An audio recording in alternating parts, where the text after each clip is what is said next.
You've been doing it for years, maybe your whole life, and you have no idea. But the people around you, they see it. They notice the pattern. They've learned to expect it from you. Some of them have even started avoiding you because of it. And the worst part? You think you're doing everything right. This is the trap of invisible behavior. The things you do, the ways you respond, the choices you make, they follow a predictable rhythm, a pattern so consistent that everyone else can see it coming from a mile away, everyone except you. And that blindness, it's costing you more than you realize. Let me show you something that might make you uncomfortable. Think about the last conflict you had with someone close to you, a friend, a partner, a family member. Now think about what they said during that argument. Did they use the phrase, "you always" or "you never"?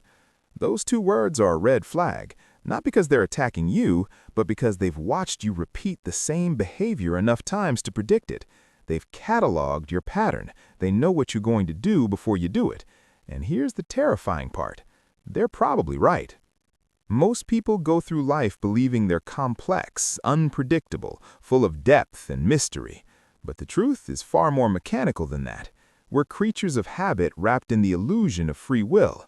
Your reactions are programmed. Your emotional responses, scripted.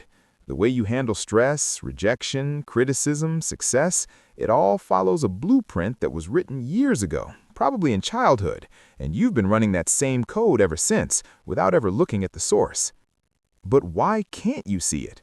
Why is everyone else aware of your patterns except you? The answer lies in something psychologists call the actor-observer bias. When you're inside your own experience, everything feels justified, logical, necessary. You're not repeating a pattern, you're responding to circumstances. You're not overreacting, the situation really is that serious. You're not being defensive, you're just protecting yourself. But from the outside, the pattern is crystal clear. They see the script, they know the ending, and they're exhausted from watching the same movie over and over. Here's where it gets darker. The people who care about you have probably tried to tell you. They've dropped hints, made gentle suggestions, maybe even confronted you directly. And what did you do? You defended yourself. You explained why this time was different, why your reaction made sense, why they don't understand the full context. You proved their point without even realizing it, because defending the pattern is part of the pattern. Think about the person in your life who frustrates you the most, the one who keeps making the same mistakes, who never learns, who somehow always ends up in the same situation despite promising it would be different this time. You can see their pattern clearly, can't you? You could write a manual on their behavior, predict their next move with frightening accuracy. Now, flip that mirror around. Someone is thinking the exact same thing about you right now, and they're just as frustrated. But there's a specific type of pattern that's even more dangerous because it hides behind good intentions. It's the pattern of self-sabotage disguised as self-protection. You do it when things are going well, when you're close to success, when someone is getting too close emotionally. You create distance, you pick a fight, you find a reason to quit, you burn the bridge before anyone can cross it. And you tell yourself you're being careful, realistic, protecting yourself from inevitable disappointment. But really, you're just running the same scared program you've been running since the first time someone hurt you. The pattern shows up in your relationships first. You attract the same type of person with different faces. You have the same argument with different partners. You leave for the same reasons you left the last 3 times. And each time, you blame them, the circumstances, bad luck, bad timing, anything but the common denominator, you. Not because you're a bad person, but because you're a predictable one. And predators, manipulators, people who want to use you, they spot patterns faster than anyone. They know what buttons to push because you've shown them the control panel. Most people miss this next sign, but it's the most telling one. Pay attention to what people stop asking you about. The friend who used to check in on your new business ventures but doesn't anymore. The family member who stopped asking about your dating life. The colleague who no longer invites you to collaborate on projects. That's silence. That's not indifference. That's pattern recognition. They've seen this episode before. They know the ending, and they've decided to save their energy. Here's what makes this even more insidious. Your pattern has a protective function. It was designed to keep you safe. At some point in your past, this behavior worked. It helped you survive a difficult situation, avoid pain, maintain control in chaos. Your nervous system learned that lesson and never forgot it. So now, even when the danger is gone, even when the circumstances are completely different, your body runs the same defensive play. You're fighting battles that ended years ago, reacting to threats that no longer exist, and everyone around you is watching you swing at ghosts. But understanding this doesn't automatically fix it. In fact, this is where most people get stuck. They gain awareness of their pattern and then beat themselves up for it. They watch themselves repeat the behavior in real time and feel helpless to stop it. That helplessness becomes its own pattern, a meta pattern, the pattern of knowing you have a pattern and doing nothing about it. And that might be the most dangerous trap of all.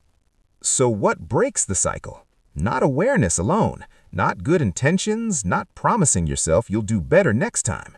The pattern breaks when the pain of staying the same becomes greater than the fear of changing. When you lose something that actually matters, when someone you truly care about walks away, when you finally see the cost clearly enough that your nervous system agrees the old program no longer serves you.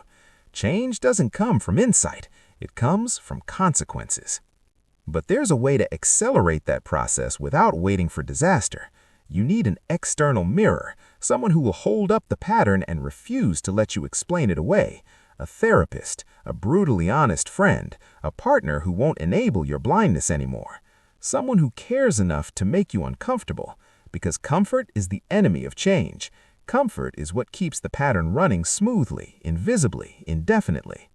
And here's the paradox. The moment you truly see your pattern, the moment you stop defending it and just observe it with curiosity instead of judgment, it starts to lose power. Not immediately, not dramatically, but gradually. Because patterns thrive in the dark. They depend on your unconsciousness, your automatic responses, your lack of choice. The second you create space between stimulus and response, between trigger and reaction, you're no longer running the program, you're watching it run. And that distance, that tiny gap of awareness, that's where freedom lives. Think about what you want people to predict about you. Not the sanitized version you wish you were, but the actual pattern you're creating right now through your choices, your reactions, your repeated behaviors. Because that's your legacy. That's what people will remember. Not your intentions, not your explanations, not the story you tell yourself about why things happened the way they did. They'll remember the pattern, what you consistently do, who you reliably are, especially under pressure, especially when it costs you something. The pattern you can't see is the pattern that controls you, and everyone around you is waiting to see if you'll ever notice it, if you'll ever break free, or if you'll spend your whole life as a predictable story, a rerun they've already seen too many times to care about anymore. The choice, if there even is one, starts with the willingness to look, really look, at the uncomfortable truth that you might not be as complex, as justified, or as misunderstood as you think.